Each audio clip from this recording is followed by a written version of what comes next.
Hey everybody, Max Kevin here. It's a Little Cute Podcast. Yeah, it's not too long. Did you guys enjoy the Super Bowl? I know it was 10 days ago now, but I'm kind of dumb and fat, and lazy, so I don't. I probably should have made this podcast like a week and a half ago, but anyway, I enjoyed the Super Bowl. Oh, it was great. Oh, it was great watching the Chiefs lose. Oh, I was so happy there. You know, when it's like halftime and it's like 24-0. I was like, oh, this is lovely. Oh, this is so... I'm so happy right now. I'm so happy. I love watching the Chiefs lose. I love watching Taylor Swift be... Yeah, they cut to Taylor Swift. She wasn't even in one of the executive booths or whatever, you know? The box seats. She was just sitting in one of the normal seats, you know? Like a plebeian. She was just sitting there with all the normies. All the normies were sitting around her, you know? I guess those box seats at the Super Bowl, that must be only for the rich billionaires, you know? I guess Taylor Swift is a billionaire, but guess I don't know, even she couldn't afford it, you know? What kind of world we live in where Taylor Swift can't afford box seats to the Super Bowl when her boyfriend's playing in it? You know? Is that the kind of world you want to raise your children in? When the girlfriend of the... Is he a tight end? When the girlfriend of the tight end of the most famous football team, who's also a singer, he makes even more money than him, she can't even get box seats at the Super Bowl. She's got to sit in the middle section. You know, she wasn't even on the sideline. She was in like the middle section there. I mean, it wasn't the nosebleeds, but it was the middle section. I mean, some people say the middle section is kind of the better. You know, you got a better view. You know, you got the better view. You know, it's kind of weird. You know, Taylor Swift, she makes more money than Travis Kelce there, and Tom Brady's wife, Gisele Bundchen, she made more money than him. You know, it's like, what's with these women with their football boyfriends making more money than them? You know, what kind of world we live in right now where the women are making all the money? I liked it better when the men made the money. That was the better society, when women weren't working, when they were. Oh man, I was just watching these clips. I think it was on the, I forget which show it was. What show? I can't remember. They're showing clips. I think it was Adam Carolla show where they're showing these clips from the 1950s where they're doing like a candid camera, you know, hidden camera show. And the whole joke was that there was a female pilot, you know, like a woman would dress up as a pilot and she's like, I'm gonna fly the plane, you know. And then they'd show the people's reaction. They'd be like, what? What the hell are you talking about? That's a woman? A woman's flying this plane? I'm changing my... You know, and they even show like the ticket lady for the airline. She's like, yeah, I'm the pilot for the plane. Like the same company that she's pretending to work for. Like with the ticket lady, she's like, what? You? But you're a woman, you know? Anyway, different time back then. The 1950s. It was a different time. You know, everybody thought smoking was good for you. And there was no pictures of the Hubble Deep Field, you know, so I guess I'm trying to think when okay. It wasn't until like Einstein's time that they even discovered other galaxies. So like they thought, you know, we discovered the Milky Way, but they didn't really know about other galaxies until around Einstein. And then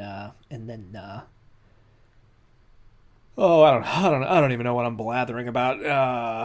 Anyway, Super Bowl was great. The commercials sucked. I didn't even okay, last year, you know, there was some commercials but this year I was just like, there's nothing. I guess I kept watching the same commercial for White Lotus season 3. I was like, don't you want to watch White Lotus season 3? You haven't watched the first 2 seasons, but I bet you want to watch White Lotus season 3. Oh, here's another commercial for White Lotus season 3.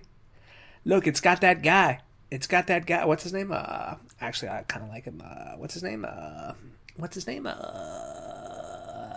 can't think. Oh, I'm so old. I'm such an old man right now. You know, he's in Fallout. He's in Fallout, and he's in David Goggins. That's his name, David Goggins.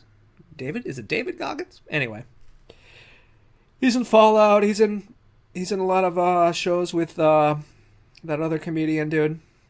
I can't think of anyone's name right now. Oh man, I'm really getting old. Eastbound and Down. Eastbound and Down guy. He's in a bunch of shows with him. A lot of comedian shows. Comedy shows with him. He's hot. He's a hot new commodity. And he's kind of weird looking. He's not exactly what we'd call traditionally handsome. He's got a very unique face. How it gets, maybe like a Willem Dafoe, Willem Dafoe's got like a very unique face, Not exactly what you would call traditionally handsome, but definitely memorable. He's got like a memorable face. Yeah, David Goggins got one of those faces, He's got a face for radio. Anyway, I'm no spring chicken.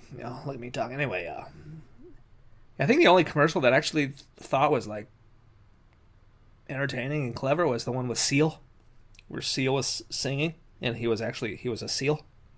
It was Seal as a seal, and like there was some killer whales trying to eat him, and then people came up with Mountain Dew, like on a boat, and like, we got Mountain Dew.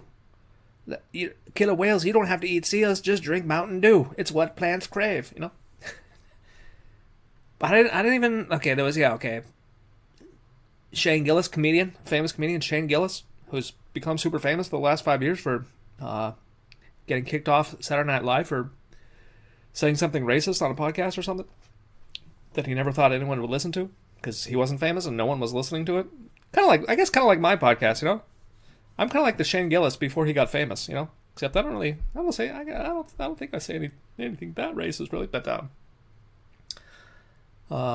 Shane Gillis, he's famous for going on Joe Rogan and drinking 24 Bud Lights, in like a 3-hour period.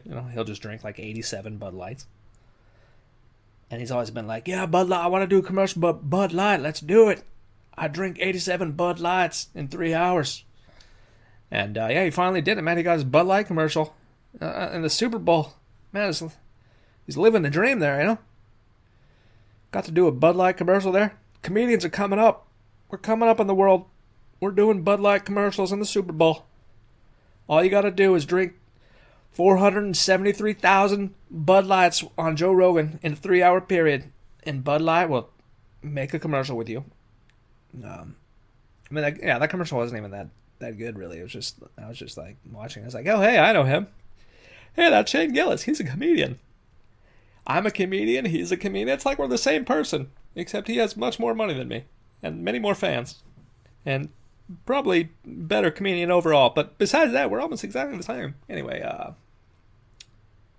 but other than that, there's like,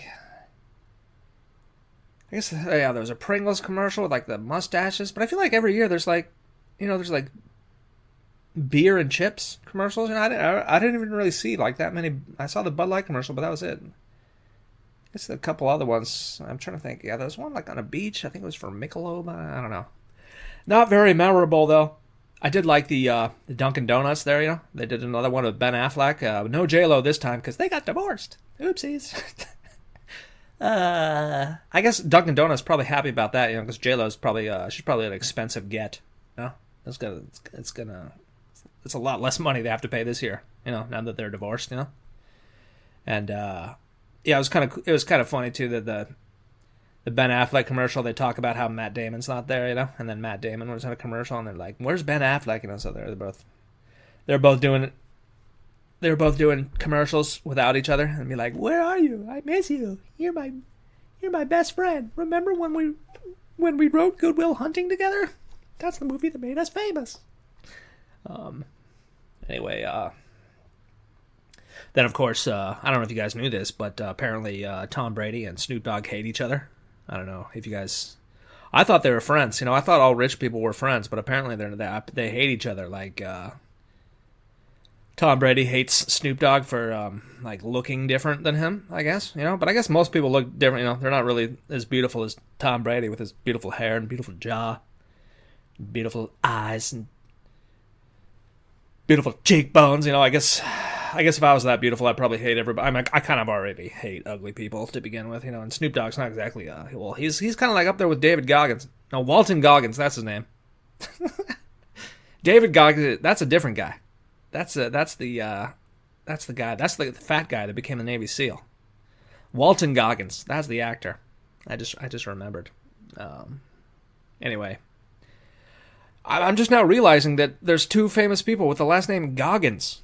I feel like that's not even like a normal last, like Smith or Davidson. Like, Goggins? Is that even, did someone make up that name? That's not even a real name. Dude, my name's Mike Goggins. Anyway, yeah, apparently Snoop Dogg and Tom Brady hate each other because, for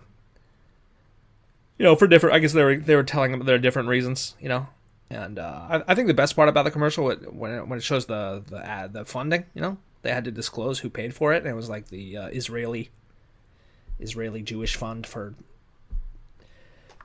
Don't Hate Us for Invading Palestine Fund. I guess that's, I don't know. Do people really hate each other anymore? I don't know. I mean, a lot of people hate each other for political reasons, but do people hate each other for looking different? I don't know, man. Maybe my perception is skewed because here I am living in Japan, I don't think Japanese people hate me for being white, They're very polite about it, Even if they do hate me, they're like, "Oh, yes, please, sir, thank you. If you could please get the fuck out of my country, that would be lovely. If you could graciously fuck off, that would be very nice.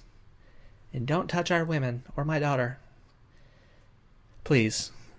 Onegaishimasu," That's how they say it here in Japan. They're very polite about it. They're very polite about their hatred of foreigners over here in Japan. That's, because that's their culture, is being polite. And I think that's what we need more in America, We need American culture. We need to pick up our trash, be polite, support freedom. Anyway, yeah, I guess that's it. I guess that's it for my Super Bowl thoughts. Thanks for listening. Maybe I'll see you tomorrow.